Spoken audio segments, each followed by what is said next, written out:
Welcome to the Dilazak Academy. My name is Harun Dilazak and I believe you all will be great.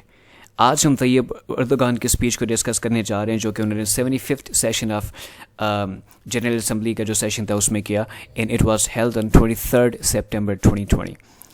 ان کے speech کے 3 points تھے.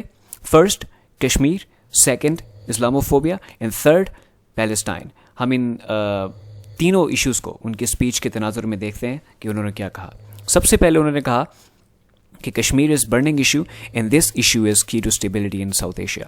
کشمیر ایک بہت اہم مسئلہ ہے اور جو ساؤتھ ایشیا کی اسٹیبلٹی ہے, ساؤتھ ایشیا میں جو پیس ہے وہ اس سے ڈیپلی ریلیٹڈ ہے. اگر یہ مسئلہ حل ہو جاتا ہے تو پیس آ سکتا ہے, اور اگر یہ مسئلہ حل نہیں ہوتا تو پاکستان اور ہندوستان کسی بھی وقت جنگ میں جا سکتے ہیں. انورٹڈ کامرز مین کہ یہ ان کی اسپیچ ہے. Steps taken following the abolition of special status of occupied Jammu and Kashmir further complicated the problem. We are in favor of solving this issue through dialogues within the framework of UN resolutions and especially in the line with expectations of people of Kashmir. انہوں نے کہا کہ یہ جو خاتمہ ہے special status کا, پہلے کشمیر کا ایک اسٹیٹس تھا, وہ ایک سیمی اسٹیٹ کا تھا, اب ختم ہو گیا ہے, اب سب کچھ نیو ڈیلی کنٹرول کرے گا. تو اس نے اس مسئلے کو انیکس کر دیا گیا ہے. وہ اب کوئی اسٹیٹ نہیں رہا, وہ اکارڈنگ ٹو انڈیا اب کوئی ڈسپیوٹڈ ٹیریٹری نہیں رہا, بلکہ ان کی زمین کا حصہ بن گیا ہے, جو کہ UN کی ریزولوشنس کے بالکل خلاف ہے, اور اس نے اس مسئلے کو اور زیادہ کمپلیکیٹڈ کر دیا ہے.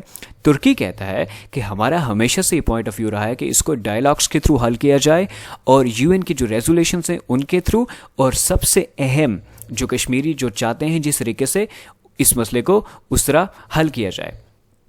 اب 5 اگست کو ہوا کیا تھا. 5 اگست 2019 کو ہندوستان نے کشمیر کے اسپیشل اسٹیٹس کو ختم کر دیا اور وہاں پہ کرفیو لگا دیا, اور ساری کمیونیکیشنز بند ہو گئی, اسکولز بند ہو گئے, بزنسز بند ہو گئے, ٹریڈ ایکٹیویٹیز بند ہو گئی, اور لوگوں کو گھروں میں محصور کر کے رکھ دیا گیا, اور وہ آج تک باہر نہیں نکل سکے. پاکستان نے 3 ٹائمز اس ایشو کو اٹھایا, اور سیکورٹی کونسل کا اجلاس بھی ہوا کشمیر کے معاملے میں, اور سب سے زیادہ جس ملک کی سپورٹ تھی وہاں پہ, چونکہ چین کے پاس ویٹو پاور ہے, اور جو سیکورٹی کونسل ہے وہاں پہ چین ویٹو بھی کر سکتا ہے, اور چائنا نے بڑے ہی شاندار انداز میں پاکستان کے جو نیریٹو تھا اس کو سپورٹ کیا. اب ہندوستان کا کیا پوائنٹ آف ویو ہے؟ ہندوستان کہتا ہے کہ چونکہ ہم نے انلیگل اس سب چیزوں کو مرج تو کر لیا, ہم نے ختم تو کر لیا, لیکن اس نے مقبوضہ کشمیر کے مسئلے کو حل کر دیا, اور یہ ڈسپیوٹڈ نہیں رہا, اس لیے اس کو UN کے جو کونسل کا ایجنڈا ہے وہاں سے ختم ہو جانا چاہیے. جبکہ یہ سراسر ایک ویگ سٹیٹمنٹ ہے, ایک ویگ اپروچ ہے. اگر UN ریزولیشنز وہاں پہ UN ضامن بنا, اس نے گارنٹی دی, تو اب یہ جو مسئلہ ہے یہ UN کے مطابق حل ہوگا, یا جو کشمیری چاہیں گے اس کے مطابق حل ہوگا.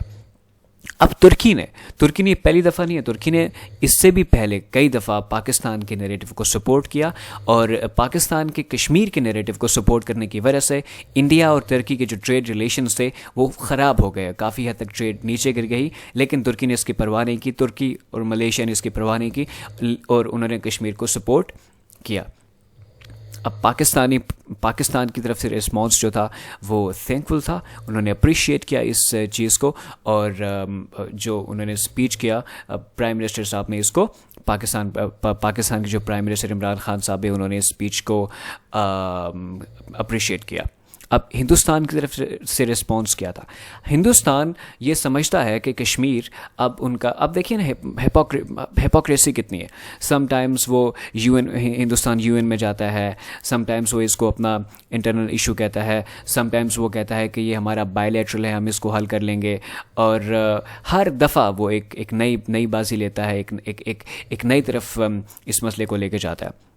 وہاں ان کے جو پرمننٹ ریپرزنٹیٹیو ہیں انہوں نے کہا کہ gross interference in countries internal affairs, کہ یہ چونکہ وہ کشمیر کو اپنا انٹرنل مسئلہ سمجھتے ہیں, اس لیے یہ کیا ہے, یہ ان کے انٹرنل معاملات میں انٹرفیئرنس ہے. India is unhappy with Turkey's response on Kashmir since first day. جو ان کا رسپانس تھا پہلے دن سے ہی, میں آپ کو پہلے بھی بتا چکا ہوں کہ انڈیا اس سے ناخوش تھا. انہوں نے کیا کہا کہ ترکی should learn to respect the sovereignty of other nations and reflect on its policies more deeply, کہ اس کو روکنا چاہیے اس کو، دوسرے ملکوں کی سوورینٹی پہ کچھ کرنے سے پہلے، اٹیک کرنے سے پہلے روکنا چاہیے. لیکن کشمیر ان کا ملک نہیں ہے، کشمیر ان کے ملک کا حصہ نہیں ہے. اور ترکی نے اگر کچھ ایسا بولا تو وہ ہندوستان کے سوورینٹی میں نہیں آتا، ہندوستان کی ٹیریٹری میں نہیں آتا، because Kashmir is not territory of India. What next? یہ ان کی ٹویٹ تھی جس میں انہوں نے کریٹیسائز کیا اور کہا کہ یہ ہمارا انٹرنل افیئر ہے اور ترکی کو ایسا نہیں کرنا چاہیے. اور دوسرے پوائنٹس کون سے تھے؟ سب سے پہلے اسلاموفوبیا. اب پوری دنیا میں اسلام کا ایک نیگیٹو امیج پورٹرے کیا جا رہا ہے. مسلمس کو ٹیررسٹ اور مسلم کو ٹیررزم سے جوڑا جا رہا ہے، اسلام کو ٹیررزم سے جوڑا جا رہا ہے. لیکن سچ یہ ہے، ٹروتھ یہ ہے کہ اسلام کا ٹیررزم سے کوئی تعلق نہیں ہے. President says racism, xenophobia, Islamophobia and hate speech have reach at alarming level. آپ ریسزم دیکھیں، مسلمس کو جو یہاں سے مائیگرینٹس کے کس طریقے سے ریسزم کے بیسس پہ قتل ہوتے ہیں اور جو فسادات ہوتے ہیں. اور واٹ از زینوفوبیا؟ زینوفوبیا جو لوگ مائیگرینٹس ہوتے ہیں نا، جو لوگ باہر سے ہجرت کر کے جاتے ہیں، ہجرت کرنے والے لوگوں کے ساتھ بھی ان کے ساتھ بھی ایک ڈسکریمنیٹری بیہیویئر تھا. جو لوگ سیریا سے گئے، جو لوگ باقی مڈل ایسٹ کے وار افیکٹڈ ایریا سے گئے، اور وہاں پہ ان لوگوں کو ایکسیپٹ نہیں کیا جا رہا. ان سوسائٹیز میں، یورپ میں ان کو ایکسیپٹیبلٹی نہیں ہے. اور اسلاموفوبیا، اسلام کے خلاف لوگ ہیں. اور پھر ہیٹ سپیچز دی جاتی ہے. ہیٹ سپیچز کلچرز کو، ریلیجن کو اور ریلیجیس جو پرسنالٹیز ہیں ان کے خلاف جو ہیٹ سپیچز ریسنٹ ڈیز میں ہوا اور پہلے بھی ہوا، اس کے بارے میں انہوں نے بات کیا. Muslims are the most exposed to these dangerous tendencies fueled by prejudice and ignorance. انہوں نے کہا کہ مسلم سب سے زیادہ جو افیکٹ ہوئے، سب سے زیادہ جو جن لوگوں نے جو لوگ اس کا سامنا کیا وہ مسلمس تھے. ٹھیک ہے، اور اس کی وجہ کیا تھا؟ جہالت تھی. اس کی وجہ جہالت تھی. Those who are primarily responsible for this dangerous course are politicians who turn to populist rhetoric for sake of votes in marginal segments, who legitimize hate speech by abusing freedom of expression. اب دیکھیے populist کیا ہے؟ Trump کون ہے؟ وہ populist ہے. مودی کون ہے؟ وہ پاپولسٹ ہے. اب جو پاپولسٹ ایک نیریٹو ہوتا ہے وہ ایکسٹریمزم کی طرف جاتا ہے. وہ صرف ایک اسپیسیفک لوگوں کے نیریٹو کو لے کے اوپر جا رہا ہوتا ہے اور باقی سب چیزوں کو اگنور کر رہا ہوتا ہے. اور آج کل ہیٹ سپیچ جو religious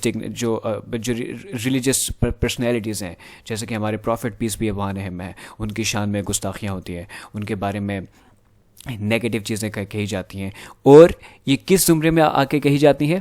freedom of expression, freedom of speech. اس کے انڈر، اس کے امبریلا میں آ کے اسلام کے خلاف، اس کے امبریلا میں آ کے مسلمانوں کے خلاف، اور اس کے اسلامک جو ریچولز ہیں، اسلامک پرسنالٹیز ہیں، ان کے خلاف بولا جاتا ہے. انہوں نے کہا کہ 15 مارچ کو جو اٹیک ہوا تھا، جو نیوزی لینڈ میں اٹیک ہوا تھا، 15 مارچ کو وہ انٹرنیشنل سولیڈیرٹی ڈے اگینسٹ اسلاموفوبیا بنانے جا رہے ہیں کہ یونائٹڈ نیشن کو یہ ڈکلیئر کر دینا چاہیے کہ 15 مارچ کو، جیسے کہ باقی دن ہوتے ہیں اسی طریقے سے 15 مارچ کو ہم انٹرنیشنل سولیڈیرٹی ڈے اگینسٹ اسلاموفوبیا منانا چاہ رہے ہیں اور اس کو ڈکلیئر کر دینا چاہیے. اب پیلسٹائن میں جو ریسنٹ ڈیولپمنٹ ہوئی ہے اس کے بارے میں انہوں نے بات کیا.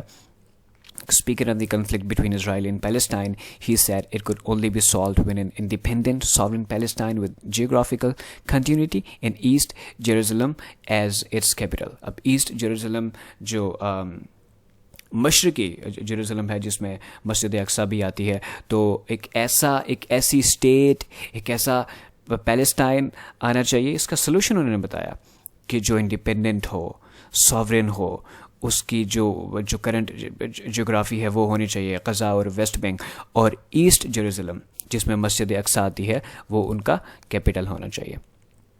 اور پھر انہوں نے جو ریسنٹ مووز تھے ایمبیسی کے، ان کو کریٹیسائز کیا اور کہا کہ Turkey will not support any plan that the Palestinian people do not give consent to.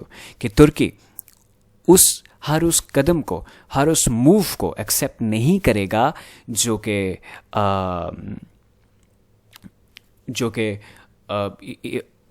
ان چیزوں کو سپورٹ کرے گا. اب کن چیزوں کو سپورٹ کرے گا کہ انہوں نے جیروزلم کو کہا کہ وہ اسرائیل کا کیپٹل ہے، جبکہ جیروزلم میں مسجد اقصی بھی آتی ہے، اور ایسٹ جیروزلم کو پیلسٹائن کہتا ہے کہ وہ ہمارا کیپٹل ہے. اور دنیا کے کافی ملکوں نے، جیسے کہ امریکہ نے، باقی دوسرے ملکوں نے بھی اپنی جو ایمبیسیز ہیں وہ جیروزلم میں کھول دی. اٹ مینس کہ اب انہوں نے اس کو کنسیڈر کر لیا. According to Turkish daily Israel's UN envoy who participated in UNGA in-person meetings walk out of the hall during ان کی اسپیچ کے دوران اس نے وہ وہاں سے باہر چلے گئے. اور پھر انہوں نے جو اکارڈ ہوا بحرین کا اور جو یونائٹیڈ عرب ایمریٹس کا، اس کو بھی پیلسٹین کا سے کہا کہ یہ اس سے غداری ہے، اور جب تک اس کو انڈیپینڈنٹ نہیں قرار دیا جاتا، ایک 2 اسٹیٹ نہیں آتی، تب تک یہ ان سے غداری ہے. اور یہ a blow to their quest for an independent state in Israeli occupied territory. اور یہ ایک بہت بڑی ضرب ہے کہ وہ جو ان کے occupied territory ہے اس کو وہاں پہ ایک انڈیپینڈنٹ اسٹیٹ کریٹ کر پائیں گے. It was a great speech اور ایک بیلنسڈ اسپیچ تھی. اچھا، کنکلوژن، ایک گریٹ اور بیلنس اسپیچ تھی جہاں پہ سارے برننگ ایشوز کو ڈسکس کیا گیا. کشمیر کو ڈسکس کیا گیا، پیلسٹائن کو ڈسکس کیا گیا، اسلاموفوبیا کو ڈسکس کیا گیا، ان سب ایشوز کو وہاں پہ ڈسکس کیا گیا. اور اب ترکی جو ہے وہ ایک ایمرجنگ مسلم پاور ہے، ٹھیک ہے. مسلم امہ کو وہ ہمیشہ سے ایک بہت ہی پریسٹیجیس وے میں پوری دنیا میں وہ ریپرزینٹ کرتا ہے. اور ہر ایک پاسنگ ڈے میں جو پوری دنیا کے مسلمز ہیں ان کی ہوپس ترکی کے ساتھ لگی ہوئی ہیں، کیونکہ عربس کی جو پاور ہے یا عربس کا جو کیرزما ہے وہ آہستہ آہستہ ختم ہو رہا ہے. اگر پاکستان اور ترکی آپس میں آ جائیں، اگر ساتھ کام کرے، تو مستقبل بہت شاندار ہو سکتا ہے. Thank you very much for watching, and if you haven't subscribed the channel yet, subscribe it and press the bell icon. Thank you very much.